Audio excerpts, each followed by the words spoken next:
UFC 283, Glover Teixeira versus Jamahal Hill for the vacant light heavyweight title. Since who fought Jan Blachowicz and Magomed had I don't think it was a terrible fight, but nobody really stood out like that. Yeah, because I think even if Jamahal Hill would have got tired in that fight, he would have did more. He would have at least went for the finish, and Glover would have been trying to get the finish too. Yeah, but so here we are with Glover and Jamahal fighting short notice. But let's take a look at this main card. Let's kick it off with, I'm gonna go ahead and get the Lauren Murphy fight out of the way, and Jéssica Andrade, the fight I'm least looking forward to. But I do love Jéssica Andrade.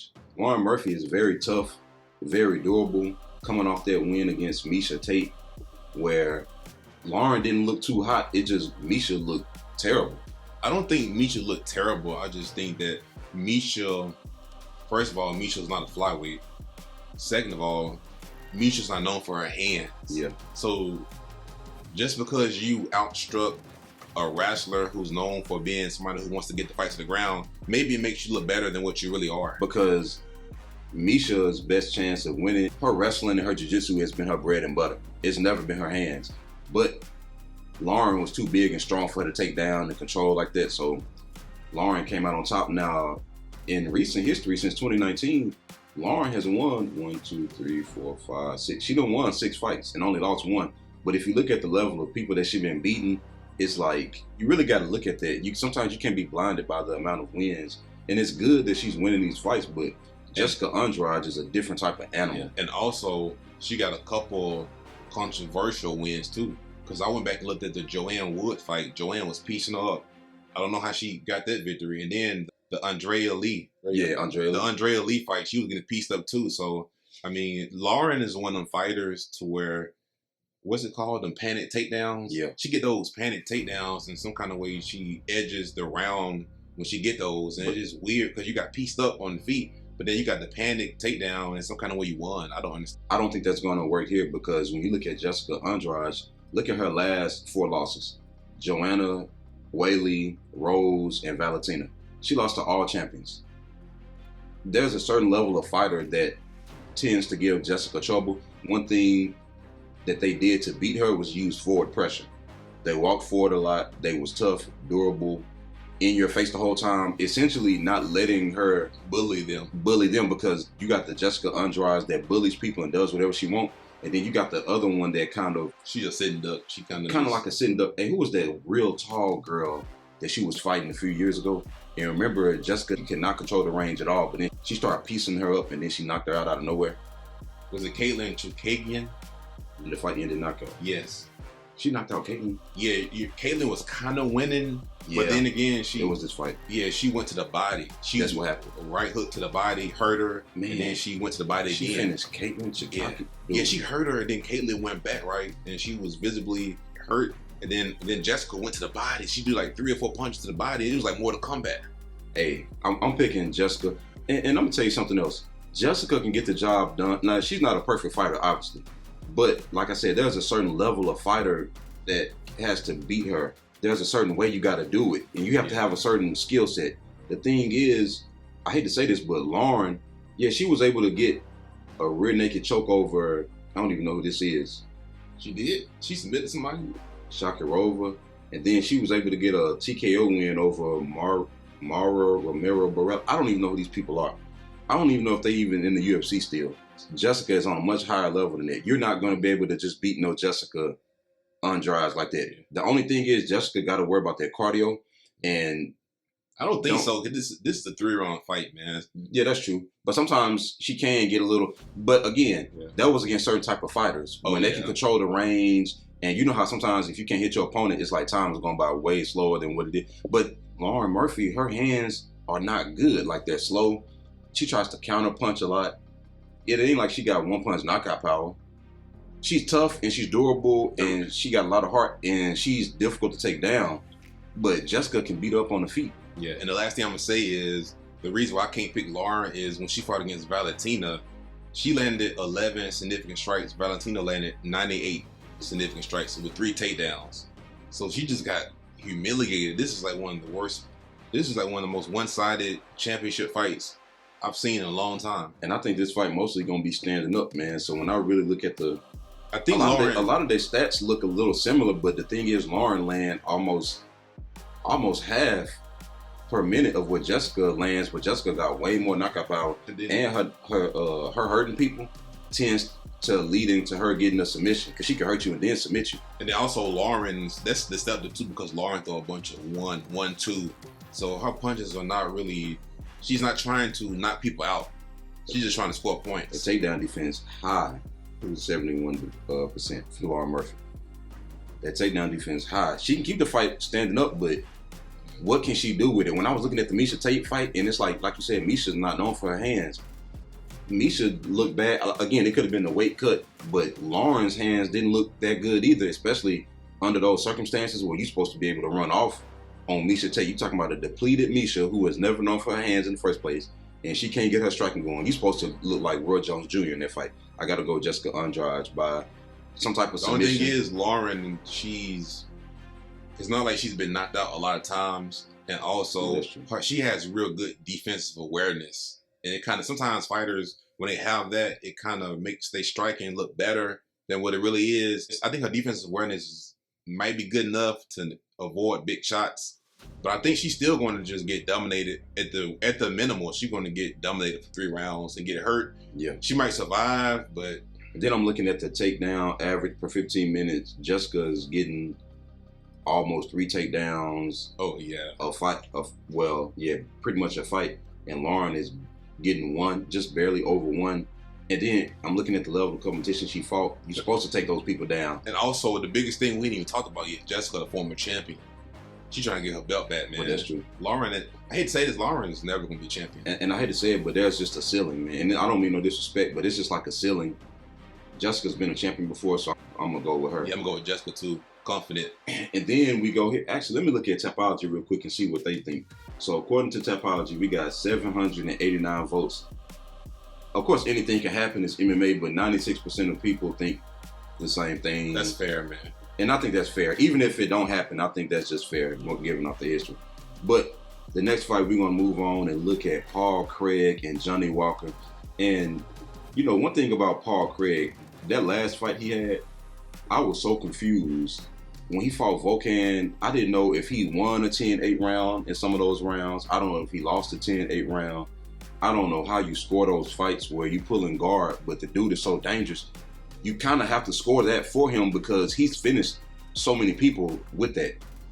But then at the same time, you putting people into your guard, but sometimes they might end up in your mount, and it's just wild. But it's like they're still in danger, and they're still scrambling to get up because they don't even want to be there. I'm glad you said that, because even in Paul Craig's fight against Nikita Krylov, Nikita was on top of him, landing crazy ground and pound. And yes, he submitted him eventually with a triangle, but he took a lot of damage. And also, he got finished by Alonzo Minifield. And Alonzo was able to land just crazy ground and pound on Paul Craig. You know, so that's nothing, even though it's like you live by the sword, die by the sword type of thing. Because we also see him take a lot of damage on his back too. I know. And then speaking of live by the sword, die by the sword, we got Johnny Walker burst onto the scene when he actually got to the UFC, knocking people out with all kind of stuff. You see here flying knee, spinning back fist, elbow. Then you get knocked out by Corey Anderson. Why was you fighting Corey Anderson? That was too much in 2019. Then they give him Nikita Krylov. No, it wasn't. They was trying to fast track him like they did Jerry. To John Jones. Because remember, everybody was saying he was struggling. My bad. They were trying to fast track him like how they did Jerry. Yeah. No, I'm saying, I agree because they were saying that Johnny Walker's size was going to give John Jones a problem, so they were trying to fast track him. So yeah, you're right. They did it. So then he got a win over Ryan Spann. That was mostly Ryan Spann's fault. And I don't like that performance, man. He was getting hurt, and Ryan Spann had him hurt and was going for takedowns. And that was mostly, it was a good job by Johnny to stay in it, but that was 90% Ryan Spann's fault. But then we get up here to Thiago Santos. Not a lot happened in this fight, but Thiago got the decision. And you can kind of argue he won that fight. That wasn't a bad performance. Because neither one of them did too much. Yeah. But there's just somebody had to. And then you get up here to Jamahal Hill, where he was absolutely starched. Yeah, he could stay at home that night. But then shook back with a win over Ion Kudalaba. They throw you Ion when they want you to get back on track. That's just the guy that they kind of do that with. I'm going to tell you one thing I noticed about Johnny Walker. If you go and look at the people he beat people who made mistakes against him. Like Kudalaba took him down. And then he reversed position and ended up taking his back and submitted him. Ryan Spann had him hurt. It was one for takedowns. Misha didn't get a chance. Justin didn't get a chance. Yeah, but Misha got caught with a flying knee. That's kind of like a rookie, amateurish type of mistake. Certain guys in top 10 not gonna get caught with a flying knee like that, man. Magomed not gonna get caught with a flying knee. Because at the very least, he'll wrestle. Yes, I'm saying like he's beating people who are making mistakes. Either they. When I say it again, because I put. Oh, he's beating fighters who they made a bunch of mistakes in their fights, or they made mistakes in the fight against him. I don't think Paul Craig is going to make a lot of mistakes, man. And I think against top tier guys who don't make mistakes, I don't think he wins. Okay, but I got a question for you. Is Paul Craig about to pull guard with you want big Johnny Walker in your guard? That's my question. Because standing up, there is nothing Paul can do. Yes, I do. I want him in the guard because Johnny, he doesn't have the highest fight IQ. I hate to say it, man, but so even I think there's opportunities. I think it's 50-50 because there's opportunities for Johnny to sleep him, but I think it's also opportunities for Johnny to make a mistake. And real talk, that's Paul's only chance here because standing up is too dangerous against Johnny Walker. I even think it's too dangerous. I even think Paul Craig can play possum, pretend like he's hurt, and suck him in, and then submit him. He better relax though, because they fighting in Brazil, and playing possum, you might get what's the dude that did that against? Kudalaba did against Magny. That's what I'm saying, and it didn't work ever. Yeah, I don't know if I'll play that game. You fighting somebody in their own country, and you go to playing possum, they might really call that fight off. I think this fight is going to determine who's elite. I don't know how to explain it. The bottom of the elites, because both of them kind of been hovering around a certain level where they've never. Yeah, they're both mid tier, but I think whoever wins this fight, they're going to be the bottom of the elite guys. If that makes sense, man. Even if it's just ranked 10, hovering around the 10 rankings, or whatever. Yeah, I think one of these guys might get put into this Neil Magny category here pretty soon because it's almost like they can beat a whole bunch of people, but then they get to a certain level and then they kind of reach their ceiling. But the only thing is one thing though. Paul Craig, he got that win over Magomed. I know that if he can win, he put himself in a position where he's only lost one fight since 2019. But he got to throw some hands though, because I think the way to beat Johnny, sometimes Johnny struggle against fighters who has good technical straight punches, but boxing. But you know what's odd? Paul's striking looked good against Volkan. You know why though? Because Volkan didn't know if he was just striking just to try to go for a takedown or pull guard, and it left there were so many times where they had exchanges where Paul did whatever he wanted to Volkan. He just don't have no knockout power. He's not a threat on the feet, and so. As long as this fight is standing up, man, it's gonna be tough for me to pick Paul. And we can't act like Johnny Walker has the best striking ever. I know, but the fact that he can knock you out of nowhere. When was the last time he did that, though? But look at the people he fought that he had to be careful because look at how dangerous Jamahal Hill is. Look at how dangerous. Man, but knocking out Misha, Serkinov, Justin Ledet. The Khalil Roundtree was a good one, but that was his UFC debut. Okay, what if Paul goes for a takedown like Ryan Spann did and just get knocked out of nowhere? I don't think Paul Craig would do that. I think his entry would be a little bit smarter. His entry is going to be a pulling guard. I know. So now you got this man on top of you, and then he can't even get the fights to the ground. How Paul Craig get the fights to the ground? But the only thing is Johnny, like you said, is not a high fight IQ fighter. He's an action fighter, live by the sword, die by the sword. I think this is a 50-50 fight right here. Yeah, man. I would stay away from betting this one if you're doing parlays. I think their skills might cancel out, man. Because if you look at who they lost to and who they beat, the only thing is, the only difference between these two guys is who Paul Craig beat. He beat Jamahal Hill. He beat Magomed. He beat Shogun. So Johnny never beat the guy in the top 10. I think we say that in the prediction of Johnny's last fight, we say he never really beat nobody in the top 5, in the top 10. Justin Ledet, half the people he beat not in the UFC no more. And Khalil from 5 years ago. Yeah, look, Justin Ledet and Misha not in the UFC no more. He beat people who are not in the UFC. But for Paul to win, he got to get the fight to the ground without getting dropped. Man, I don't know how Paul would do it. He can get the job done though. I gotta go with Paul too. Yeah, because I don't know how, but if Johnny had to start relying on his submissions for the last fight, because standing up he was just getting into too much trouble with Corey Anderson and Nikita Thiago Santos and Jamahal Hill. Even some of the action-packed fights, he got knocked out. The fights that were slower, he just didn't do enough to get the fight in his terms to make it clear that he was winning. You know what that mean, though? That mean when you overly aggressive, you ain't winning. When you're not aggressive enough, you ain't winning. Your back is against the wall. Now you start using submissions, but now you fighting against Paul Craig. I mean, I got to go with Paul Craig some way, somehow. I'm going with Paul Craig. But I would not doubt if Johnny knocked his behind out in 5 seconds. See, that's what I was going to say. I'm going with Paul Craig on this one. It's a low confident pick because I don't like to bet against Johnny Walker because he's so dangerous. I don't like to bet against Paul Craig because he's so dangerous. And they're fighting in Brazil, so hopefully he don't make the mistake of just getting too hyped up from the crowd and putting himself in a bad position because Paul can take advantage of that. I got to go with Paul here, man, but it's, again, low confidence. Yeah, Johnny could go in there and do a front kick knockout in 10 seconds. I think at the very least, Johnny can put together a game plan and just avoid the ground like Volkan. The only thing Volkan did was avoid the ground. So I think Volkan got a wealth of experience, and Volkan fights differently. That's true. Well, I don't care if it's 3 rounds or 5 rounds. His fight IQ higher. His fight IQ is way higher than Johnny's. No, because we always talking about if Johnny do this, if Johnny do that. It's like, bro, that's over with, man. Yeah, so I'm gonna go with Paul Craig. Yeah, but it's gonna be a good fight, though. I ain't gonna lie, that's a good way to start to get the main card going. And now we're gonna take a look at the next fight. Now let's really get into it. We got Gilbert Burns and Neil Magny. Oh, real quick, let me go see what other people are thinking about the Johnny Walker fight. Okay, it's pretty much the same thing, man. It's a 50-50 fight. 50-50 fight, essentially. Over 800 plus people thinking the same thing. So now let's go look at the Gilbert Burns. Let's see what they feel about this one. I mean, it's a mismatch. So I mean, it's a mismatch, and this is a short notice. You know, one thing that I find odd about Neil Magny, he can be coming off so many losses, and then he can win one fight, and you could get tricked into thinking that he's on this big win streak, but he's really not.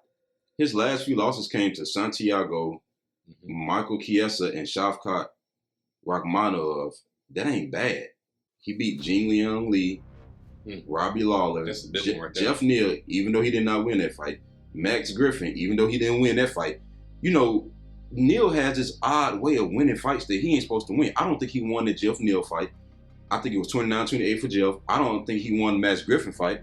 Daniel Rodriguez just dropped the ball on that one. So, but it's weird because if you go look at, even if you go back, I hate to say this, this was years ago. I was about to say the same thing. Exactly. The Johnny Hendricks fight, Johnny would take him down, and you end up losing. Hold on, I won. What about Carlos Condit? And that fight was a long time ago. Yeah, he destroyed Carlos. He kept on taking him down. Yeah, Carlos just had bad win streak, that bad lose streak. But then even the Kelvin Gastelum, and then Eric Silva. For some reason, Neil's style gives most guys in the division a problem. Like if you're not a top 10 guy. But the thing is, he's fighting somebody who is a top 10. Yeah, but pretty much if you're not in the top 10, if you're not the elite or somebody who could go on to become elite, so essentially Neil has become the gatekeeper, the perennial gatekeeper. When you hear that word, it's so funny because out of all the gatekeepers that we've had in UFC history, Neil Magny is probably the biggest gatekeeper of all time because his name is synonymous with gatekeeper. But it's so precise because there are certain guys that Neil, he can either steamroll certain fighters. Steamroll? I ain't never seen him steamroll nobody. Nah, man, it's a few people he made them look bad. He might not have knocked them out or submitted them, but he definitely broke their will to some degree. And then there are certain guys that he can make the fight close enough to whatever reason the judges score the fight for him because he got the reach advantage. He does this thing where he clinches up with you, but he don't mind his back being up against the cage. But for some reason, the judges score when his back is against the cage. But it's so crazy because sometimes he's doing it, and then guys who have all this knockout power, who you would think they would be able to knock Neil out, it's like he still their soul, man, just with him having them in the clinch and then throwing the knees with them up against the cage, and then they can't really take him down, but they're not in open space so they can use their striking. It destroys their soul, man. He did that against Daniel Rodriguez. Daniel won that first round, clear.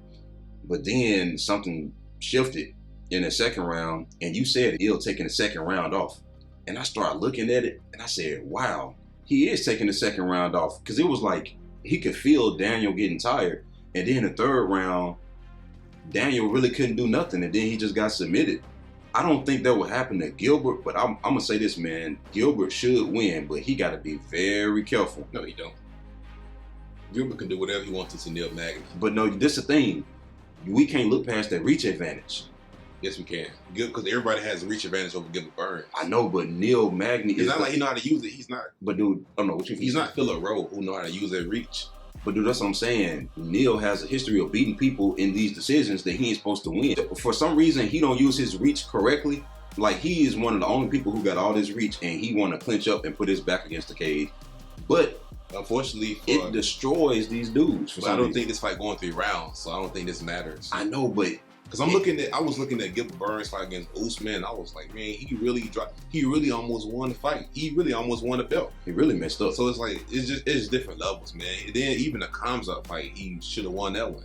He had moments against Khamzat, and we know what Khamzat would do to Neil Magny. Yeah. So I'm just saying it's different levels. Gilbert, even his last couple of losses, he barely lost. It's funny you say that because with Chimaev, he had to worry about the wrestling.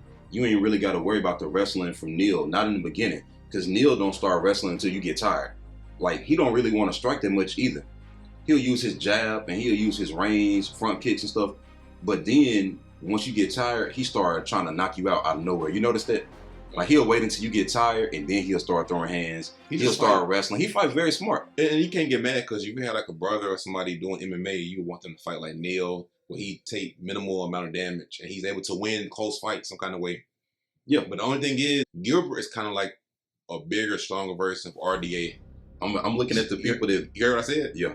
Gilbert is a bigger version of RDA, and you saw what RDA did to Neil Magny. If you look at Neil's last 3 fights, Gilbert is the combination of all 3 of these dudes. Now you look at Santiago Ponzinibbio, Michael Chiesa, because he can take him down and work that jiu-jitsu, and then Shavkat Rakhmonov, who can knock you out or submit you and do whatever he wants to you.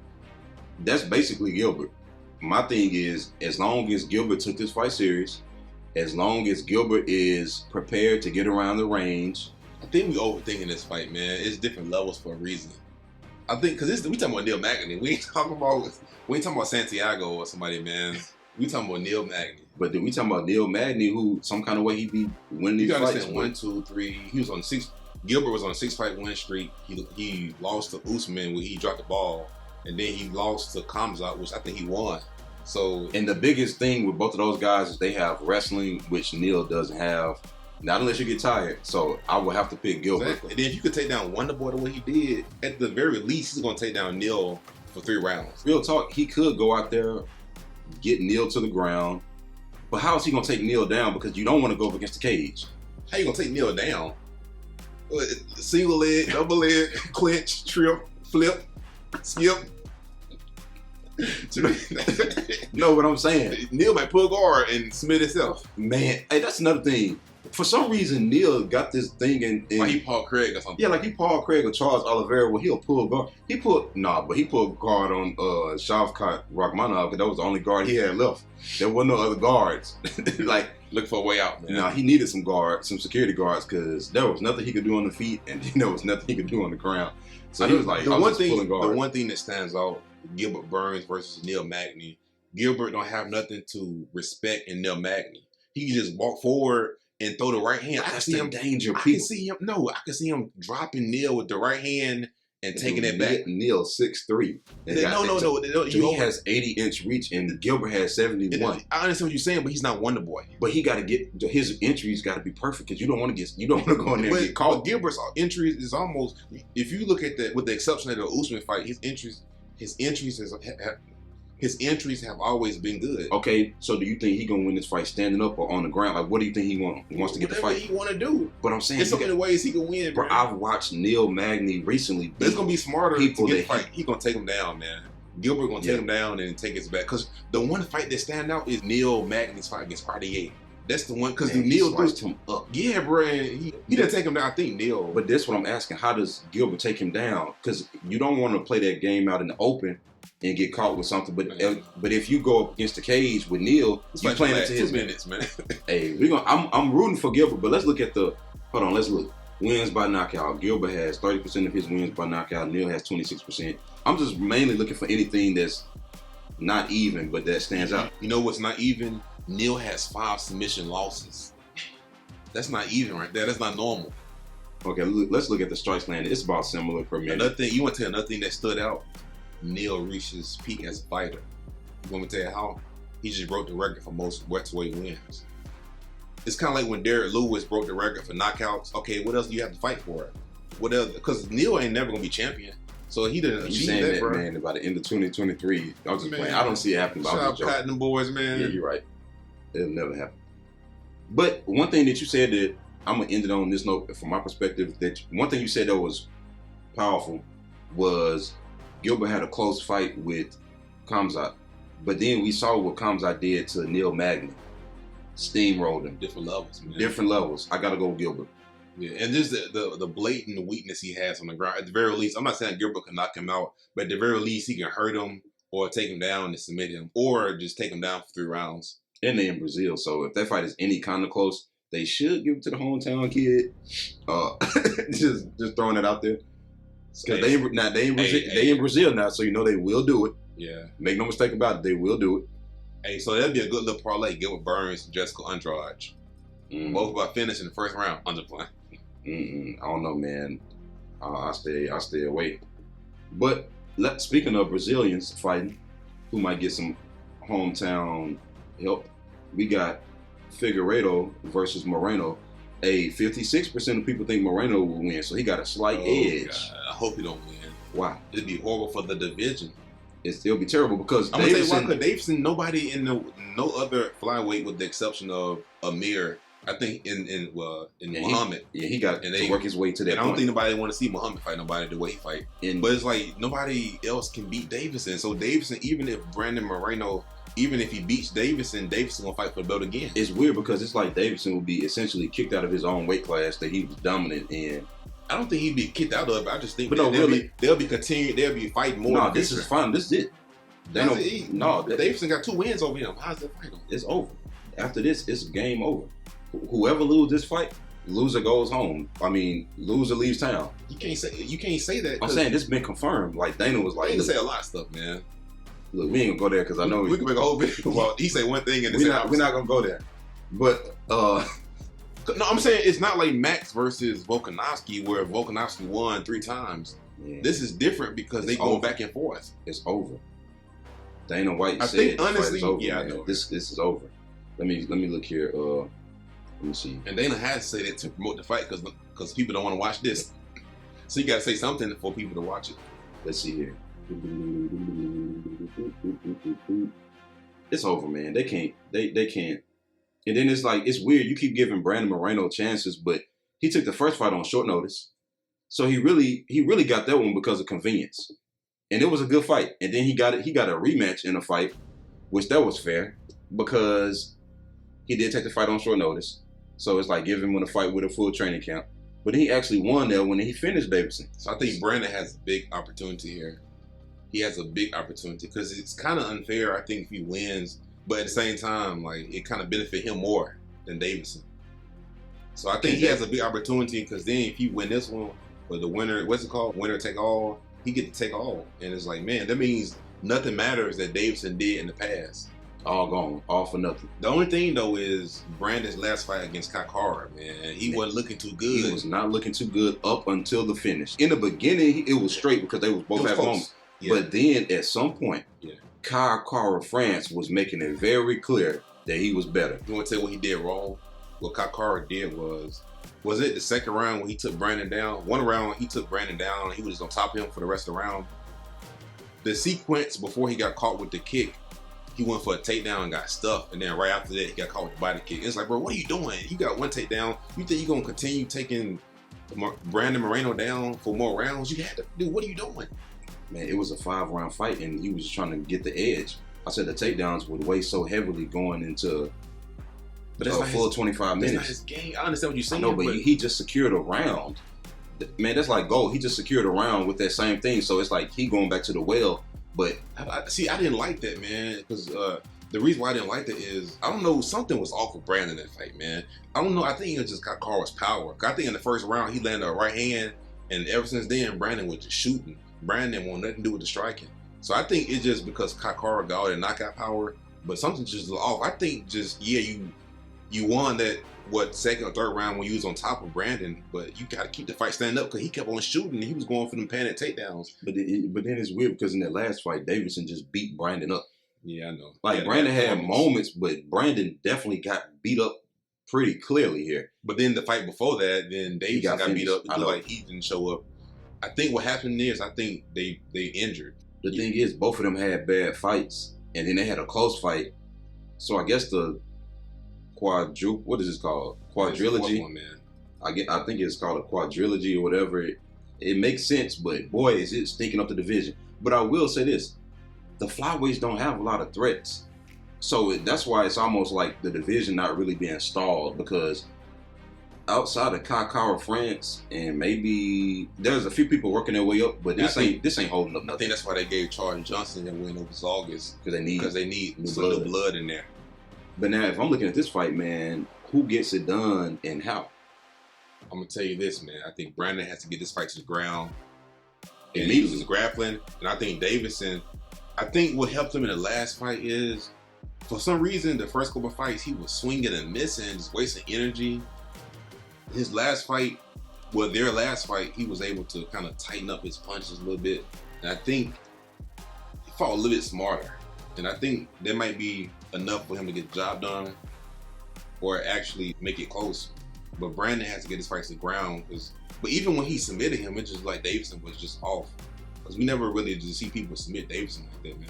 Deiveson is 21-2. This dude has a phenomenal record, bro. Another thing is, who's more motivated, man? You done fought this person 3 times in a row, man. It's got to be Brandon. Has to be the more motivated person, because he got more to win here. And Deiveson is playing defense to somebody. He didn't look motivated in the last fight. He looked like, I done won the belt already, and because he got belt. He got 2 belts. I think low key he felt like he didn't have to. He shouldn't have had to fight Kakar France. But I'm talking about to keep on this fight though. Yeah. No. Brandon in his last fight against Deiveson. That's what I'm saying. Oh, my fault. He didn't look too motivated that fight. And that's what I was saying. I don't know if he won because he got belts already. He already got 2 belts. He got a couple of belts, of flyweight belts at home. So sometimes fighters win the championship belt and like they just lose motivation. But I feel like him losing it helped him realize, I got to get back and hold it. Deiveson built for this, man. Brandon is too, man. But Brandon, he was the first Mexican champion. He didn't achieve that already, man. So it's like, what else? But now he got to get it back, because now you up there and you get the Canelos and everybody giving you props and you a global star. You want that back, you know? I'm looking at the percentage of wins here. Deiveson has 43% of his wins by KO. Brandon has 40% of his wins. Brandon has 58% of his wins by submission. Brandon has to get this fight to the ground. You have to get this fight to the ground. I know that's easier said than done, but you're not finna win on the feet. And this is something else I'm noticing. Deiveson lands 1 knockdown per 15 minutes. They fighting for 25 minutes here, so that means that he gonna at least get 1.5 knockdowns on Brandon. This is a fact. This is gonna happen. He's done it before. But we see him hurt Brandon before and not. But also he hurt Brandon, and he was always trying to finish him with hands instead of going for a submission. And I'm not talking about the guillotine, but Brandon is so well rounded that he's just tough to finish at this stage of the game. But Brandon, a lot of his success largely came from him getting takedowns, even in that first fight. So he got to get this fight to the ground. Let's see, the strikes landed per minute is about similar. Significant strikes leaning more towards Deiveson with 55%. Brandon has 39. Strikes absorbed, it's almost the same. The defense is almost the same. The grappling, but oddly enough, Deiveson go for more submissions. If Deiveson lose, he gonna have to. He gotta pack his bag and leave his own. If Deiveson lose, he gonna have to join the women's MMA. Like, he gonna have to do something, bro. That's so odd that you gotta fight this person, and until they beat you essentially and take your belt and you go home. Like, it's so weird. But ultimately, man, who you picking and how for a final pick? You know who I'm picking. I'm picking Deiveson by decision. Yeah, they in Brazil too. Man, Brandon just he didn't look motivated against Kakar. So, and then what's going on with James Krause now, man? It's just, no, man, I don't think, timing was just bad. But Brandon, he achieved greatness. He won his belt. Well, he didn't win his belt. He won the belt. He in champion now. I think that's just where it ends. That's where the road ends. I don't know, man, because sometimes Deiveson make these bad decisions in fights that kind of other people can't necessarily capitalize on. But I think Brandon been in there so many times with him that it's odd, man. For some reason, man, I would like to pick Brandon if I knew what his game plan was. If I knew Brandon was going to stick to a wrestling heavy game plan and really be going for a submission, I would pick Brandon. But man, I just think Deiveson is different, man. This was exciting for the division. It was good for Brandon and everything he achieved. But I really don't. I'm not counting him out, but I'm picking low confidence. I'm going with Deiveson just because he's the man and he's not really getting his respect. One loss and he's not getting no type of respect, man. Yeah, because his first loss came against Brandon. No, his first loss came against the guy who kept on taking him down in the UFC. Hoosier Formiga. You remember Hoosier kept on taking him down? Yeah. And it was like, oh man, it was hard to watch. So his second loss in the UFC. So who you picking finally? Deiveson, low level confidence by decision. Oh man, I think I'm gonna have to pick Deiveson too, man. But I definitely Deiveson got to win this fight because the thing is, I think if you could beat Brandon Moreno, I think it gets easier because whoever fight him next, just imagine him versus a Kakara. He's lapping the division. Easy, yeah. none of these guys can beat him, man. Other than if Brandon get the belt, Brandon might defend it once or twice before he lose it, and then Deiveson can be the champion again. But I'm gonna tell you this though, I think these other guys like the Emirs and the Muhammads, they got a better chance beating Brandon Moreno than Deiveson. Oh, you're right. That's what I was saying. I was thinking about this, man, because Deiveson, man, like they don't even sign that contract. But against Brandon, for some reason, I just think he a little bit more beatable. Well, a lot more than just a little bit more beatable. Because I guess because they're wrestlers, man. And I'm gonna have to pick Deiveson because it's like even if Brandon get the belt, 1 or 2 title defense, he might not have the belt by the end of the year. Yeah, man. Deiveson might arguably still have the belt. I think it's his inconsistency, Brandon Moreno, because he got 6 losses for a reason, man. Yeah, man. So he's still the man, but it's just. Now we gonna take a look at the main event. The reason we are here. They scheduled this fight the same day as Jan versus Magny. Oh, they scheduled this before the decision was called. Like they was like, yeah, whoever. It don't even matter who wins at this point. Whoever wins got to fight Jamahal Hill. That way he can knock you out. What's interesting is Anthony Smith is training with Jamahal to fight Glover, but Anthony can't beat Glover. And Anthony. What can Anthony imitate the Glover? What can he imitate? Nothing. Because even the double leg takedowns, man, only Glover can do that. Yeah. Unless they go in and bring in, I don't know, man. The only thing that Anthony can really imitate is the ending sequence for like a rear naked choke defense. Does that make sense? Because Anthony can do that. But as far as everything that leads up to that, the striking is different. The entries are different. The wrestling is different. Yeah. The entire fight style. The only thing he can help you with is how to defend a rear naked choke. Jerry when and if Glover gets you down. Jerry was better off bringing in like a DC or somebody, man. Because I can't think of nobody else really like on this planet who can imitate Glover like that other than DC. A big, strong wrestler with knockout power. But I mean, and they bring in Anthony Smith, taller, longer, fight completely different. It's like, man, what in those knees and elbows? That's not gonna help you against Man, you Glover. know what's odd, man? And look, I know because Glover has been a former champion, but look at this. According to Tapology, 61% of people think Glover's gonna win, which I understand he's a former champion. I thought it'd be higher than that, to be honest. I thought it'd be like 80%. You know, Jamahal Hill and Jerry have a few things in common. And that's mostly like heart, determination. No, because in Jamal's last fight against Thiago, bro, he showed a bunch of heart, man. Because a lot of those punches would have knocked out a whole bunch of people. Yeah, but the thing is, Jerry's grappling defense is better too. But that's what I was about to say. Jerry, a lot of other things that we've had to see from Jerry, we have not really had to see that from Jamahal because a lot of times Jamahal just starts people and knock them out fast. Like, if we just being real, and that's we haven't really had to see a whole lot from Jamahal. And that's what I'm worried about because I can see Jamahal hurting Glover, but then get put on his butt. Well, getting put on his back. But that's why I really enjoyed the Thiago Santos fight because he did get taken down and he never gave up position. Like, he always stood up. He never let Thiago run away with anything. And it was good because the Glover take people down and end up straightening pull them out. I know, but this is one thing that people forgetting. Glover has been flash knocked out by people who fight just like Jamahal Hill. If you go back and look, when Alexander just beat him up for 5 rounds, essentially. You mentioned Anthony Johnson already. Right, he only got beat like that by those 2 people. And I was thinking about, even in the Jerry fight, Jerry was piecing them up, but Jerry never was like, he had him super, super hurt on the feet.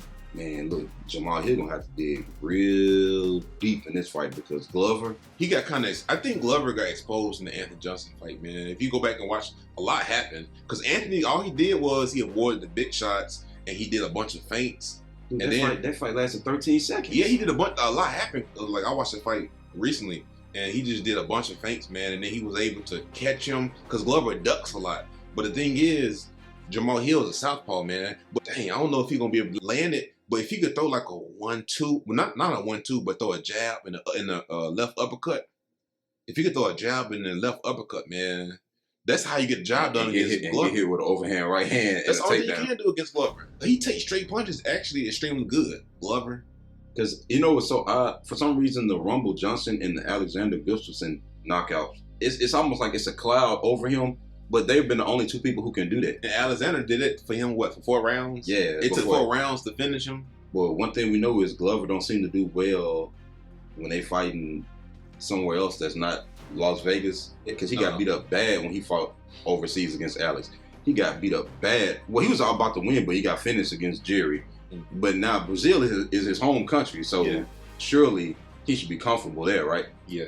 Man, for Glover to win, takedown, and it's hard to get that man off you, man. He submitted Jan. See, that's why I was saying Jamahal Hill game plan has to be to finish Glover fast. Just think about it, man. Kind of like what Anthony Johnson did, because I don't think Jamahal Hill has a big chance to win. Well, he has a big chance, but probability wise, I don't think that he don't have a high. What's it called? Well, basically, you're saying that as the fight goes on, it decreases his chance of winning. That's not what I'm saying. I'm saying I don't think he has a high chance of winning this fight. If you just think about, because Glover's a former champion, he's a wrestler. Most people can't stuff his takedowns. He has a great chin. Jamahal Hill, what you're saying is right too, but also he has to win this fight. He has to just get it done fast, like he did against Jimmy Crute. He has to be one of those type fights, man. Oftentimes his fights do end like that. That's the thing. Like a lot of his fights do end with flash knockouts. Thiago Santos dropped Glover several times before he was able to before he lost. Yeah. And Jamahal Hill, at this point, if he hits you like that and catch you, that fight is over. I know this is gonna be I disagree with that, man. I get what you're saying. I agree partially, but I think that's one of the best Thiago Santos we've seen in a long time, and he still couldn't get the job done. Because I see it depends on how you look at it. Like, I think that's one of the worst Thiagos we've seen in a long time. It depends on how you look at it, because if you look at it from the perspective of Thiago looked good, in my opinion, that was his last good performance. And the fact that he gave Glover everything but the kitchen sink and it wasn't enough.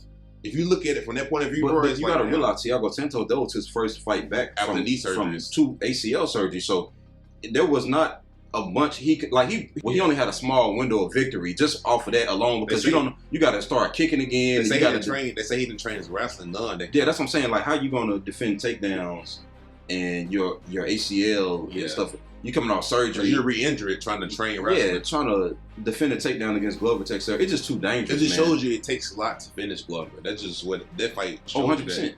Yeah, man, Glover, and realistically, man, he dropped the ball in the Jerry fight, man, because he was about 30 seconds away from winning that decision. Oh no, man, that fight was weird. It was going back and forth, man. It was just.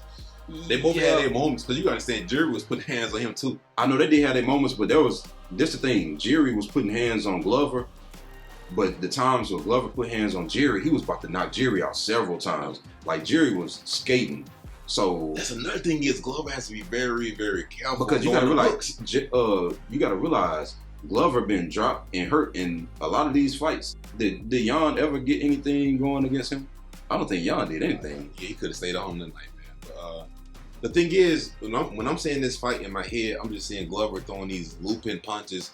You don't do that against Jamahal Hill. He ain't the guy to do that to, man. But the thing is, I think because Jamahal has a high guard, I think he's susceptible to the takedowns. Yes. You know, you got to kind of put your hands down and stuff. Takedowns, Jamahal Hill don't do that. Jamahal Hill keep his hands up high because he ain't trying to get hit. But I'm going to tell you something else, and we mentioned this. People look at Jamahal Hill as a knockout guy, but a lot of his knockouts, it's because of speed and accuracy. It's not like Anthony Johnson, just power. Jamahal Hill catches people. I'm saying, but speed is power. Yeah. Speed is power. And I think that people don't realize how deceptively fast Jamal's hands are.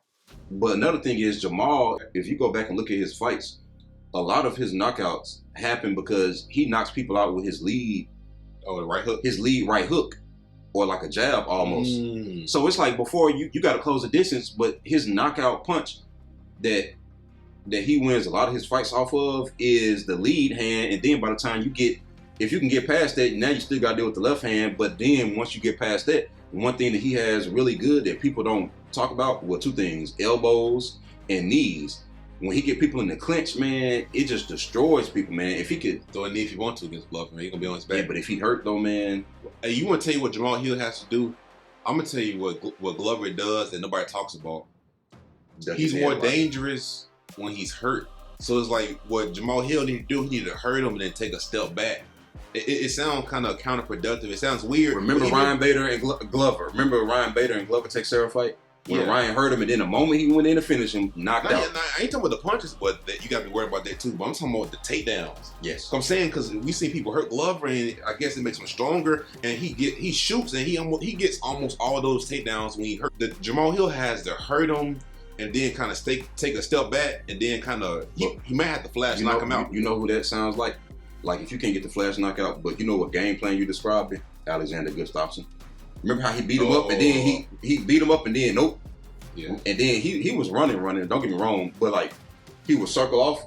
I'm not about to let you just start wrestling me because I know that's when your takedowns are the strongest. Is when you hurt because in the back of your mind, you know I got to get this takedown because I might get knocked out. So and also, I ain't gonna lie to you, man. I don't know if it's father time catching up to Glover. Glover didn't look too good in his last fight. I hate to say this, man. He didn't look like he normally does. That Glover that fought Jan Blachowicz. Glover in his last fight against Jerry, he looked kind of old. He looked a little bit old and looked kind of man, because he didn't look like he beat Jerry down too, man. I'm saying normally we see Glover and get a full amount, the fight be over. Oh no, Jerry different though. Jerry's a different dude, man. But I was saying because when have we seen Glover in the third and fourth round? But I'm gonna be real with you. Jerry would have knocked anybody else out. You heard what I said? I said, when have we seen Glover in the third and fourth round? I know, but that's what I'm saying. Jerry would have knocked out anybody else. No, that's not what I'm saying. I'm saying Jamahal Hill might do better in the later round because when he fought Thiago Santos, he got stronger. So I'm saying if some kind of way, dang, I just contradicted myself, man. What do you do if you Jamahal Hill? Do you come out aggressive and try to get a fast stoppage? Because I don't think Glover after 1 or 2 rounds, I don't think the chances of him getting the finish kind of decreased. Oh no, he looked like he was getting better as the Jerry fight went on though. Because remember he started taking him down and going for submissions. Hey, nobody talks about this, bro. When he took Jerry down and got him in the arm triangle. In some kind of way, Jerry ended up on top, and he would finish a lot of guys with the arm triangle. No.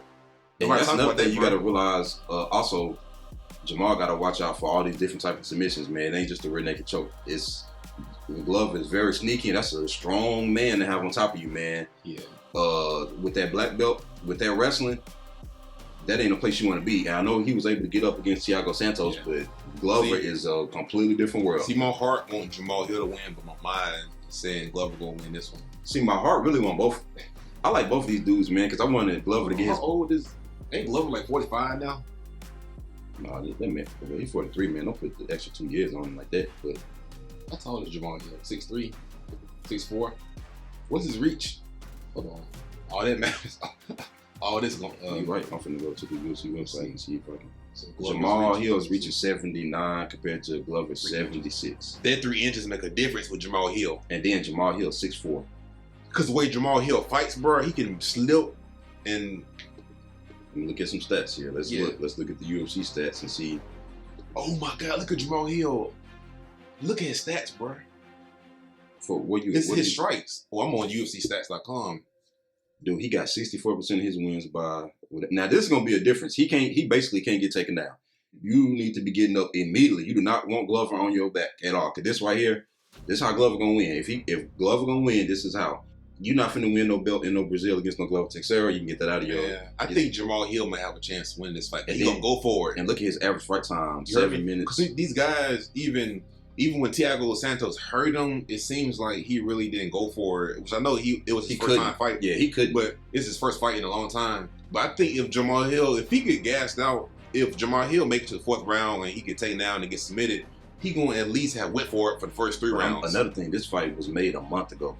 So it ain't like... That's what I was thinking about too, cardio, man. But Glover was training for a fight against Jerry before he got... Man, he had a cardio advantage. No, but Jamahal Hill was training for Anthony Smith too, for this fight card. So cardio should be good, actually, for both of them. But I'm looking at UFCstats.com. It say Jamahal Hill, he lands 6.46 significant strikes per minute, and he only absorbs 3.51.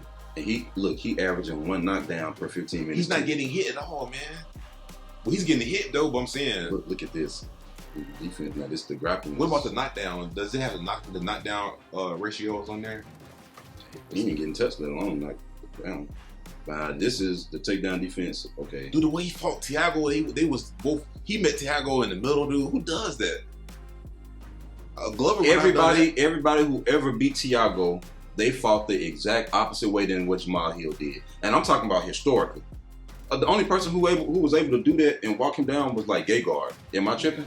I think Gegard. I think one of them took that fight on short notice or something. No, Gegard kept taking him down, and then when Thiago stood back up, he popped him. You remember? I'm saying, didn't Thiago take that fight on short notice or something? I don't remember. And I think that Gegard just walked him down just because he knew. I don't think that happened. No, there was a one of those fighters was. I think that might did happen. Yeah, one of those people was. Gegard embarrassed a lot of people in the UFC. Yeah, but I'm saying nobody else fought Thiago like that to win like that. Everybody else had to look at John Jones. You see, that's what I'm saying. Right. No, yeah, I'm saying if Jamahal Hill fought, I was right. If Jamahal Hill fought Thiago Santos like that, and I think Thiago Santos striking is better than Glover's. Way better. So I'm saying, because obviously you gotta look out for the hooks and stuff. I think Jamahal Hill can see those hooks coming from a mile away. The difference is you got to be careful because he might be fainting and then go for a takedown. That's the difference is when you got to worry about takedowns, it automatically, we seen Ryan Hall look good on the feet every now and then because you didn't know if he was diving for a takedown, a heel hook or whatever. It opens up the striking. So he definitely got to be worried. But man, I think that the takedown defense is going to be pretty good. Hey, I think Jamahal different, man. I've been saying that I think Jamahal going to become champion, man. And I said this. And the last time that they fought, when he fought Thiago Santos, I did a whole breakdown where I said I could see Jamahal Hill becoming champion. The only thing is the footwork, man. Like, when you fight Glover, you got to get in and out, man. And Jamahal Hill footwork ain't bad, but it ain't Jerry. But if you ever notice, whenever Jamahal Hill knock people out, he always be in the perfect place to where... I'm talking about the takedowns. I'm talking about, like, to avoid the takedowns. I would like to see Jamahal get in and out. Yeah. Because that's how Glover suck people in. If you stay in one place, then... Yeah, Glover suck people in, bro. Because, like, I don't know if he played possum. I don't know what he does. But when he hurt... People think he hurt. When GSP was on Joe Rogan podcast, and he said he got 2 types of takedowns he do. He got one where he just go for a takedown. And he said a takedown he has when he'll go back, and then his opponents will think that he's hurt. And then he'll shoot for a double-leg takedown. He said it works almost every time. I think Glover does something similar to that because... I don't know if he plays possum or it just his opponents think that he's hurt, and that's when he can do the power double leg takedown. That's why I say I would like to see Jamahal Hill have better footwork to, like, if he hurt him, he can kind of circle away. The way Alex fought, Alex was on that bicycle the whole time, man. Glover seemed to be susceptible to uppercuts, but if he throw uppercut, then that means he will be susceptible to the overhand right of Glover. Man, if you think he finna get caught overhand right, man. I don't know, man. If he go in just getting excited, man, a lot can happen. But look, I'm going with Jamahal Hill, but I'm no fool in thinking that Glover couldn't win or nothing like that. Because like I said, if Glover was fighting anybody else, I'd be rooting for Glover right here. Dude, it wouldn't be crazy if Jamahal hurt him and then Glover take him down and then Jamahal Hill just pop right back up, dude. And it's like, because I think the thing is, even with Jury, it was times when Jury stood back up after getting taken down. But he didn't really do nothing with it. Doesn't make sense. I know it's a 5-round fight. If Jamahal Hill, say like if he hurts Glover and gets taken down and pop back up, I think he can finish him. One thing I like about Jamahal Hill especially is that he just finished the job. And a lot of times his knockouts come out of nowhere. It's like a flash knockout. You know what I'm saying? It's just a regular striking exchange, and then all of a sudden his opponent is nowhere near him to hit him, but for some reason he had the vision to put himself in a position to knock his opponent out just without getting touched. But there's another thing I often say. But I think that Jamahal Hill has a lot of the qualities of Anthony Johnson, and I think he got some of the qualities of Alexander Gustafsson. Yeah. I think the most important question is Jamahal Hill's takedown defense is 65%. But the thing is, I was thinking about this also, man. Like, you think his style, because his striking style is to kind of, like, he's patient, like he's aggressive, but he's patient at the same time. Maybe he can hurt Glover, but be aware enough to avoid the takedown. Because he's not somebody who just going in crazy. Who does that? You have knocker artists and they hurt people, they just go in crazy. They get taken down I'm talking about somebody who gets taken down. It's like, dang, man, you had him hurt. But he's one of the type of guys to where he's looking for the right strike, the right knockout punch. So like maybe he can hurt Glover, but then be aware enough and be patient enough to avoid the takedown. And if you notice, man, he's very accurate with his strikes. Yeah. And then he'll hurt him with the one punch and he drops him. And then he could just come in and swarm and finish him off with, like how he did Jimmy Crute and not Thiago Santos, but Johnny Walker. Yeah. So it's like he throwing one strike at a time sometimes. That way you're not overextending or putting yourself in a position where you're throwing multiple strikes and now they can duck under and go for a takedown. I'm throwing one strike to find this mark and I got my other hand back here to defend takedowns. Yeah, but the game plan also got to be to land the left uppercut. Yeah, because even Anthony Johnson said that after the fight, he said, "I knew I was gonna knock him out with the uppercut. I didn't know it was gonna be that fast though." Because I think Anthony thought he was gonna hurt him, and Glover has this thing when he goes straight back against Cage. I think Jamahal Hill, he has to be aware that okay, he's still dangerous and he's still gonna shoot for me even if he's hurt when his back is against the cage. But he has to be aware to at least have an uppercut in his arsenal. To where, because Glover loves to duck. And like he can kind of have the Anthony Johnson type of game plan to where, okay, I'm a jab, left uppercut, and finish him right then. Yeah. Because you got to have that uppercut, because then now it'll freeze Glover from going for them takedowns. You gotta understand, if somebody throwing an uppercut on you, man, you ain't worried about no takedowns. You trying to not get knocked out. So if he can mix up on Glover, that's another thing I know about Glover too. Sometimes he'll try to go for takedowns. So even with Jerry, he'll try to go for it, but Jerry was piecing him up. Hey, one thing that is going to be interesting is how does Jamahal Hill handle getting taken down?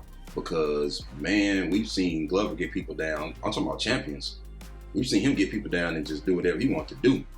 And we talking about them submissions, man. Glover got some grinding pound, too. The only thing is we ain't seen really Jamahal Hill get taken down other than the Thiago fight in like a long time.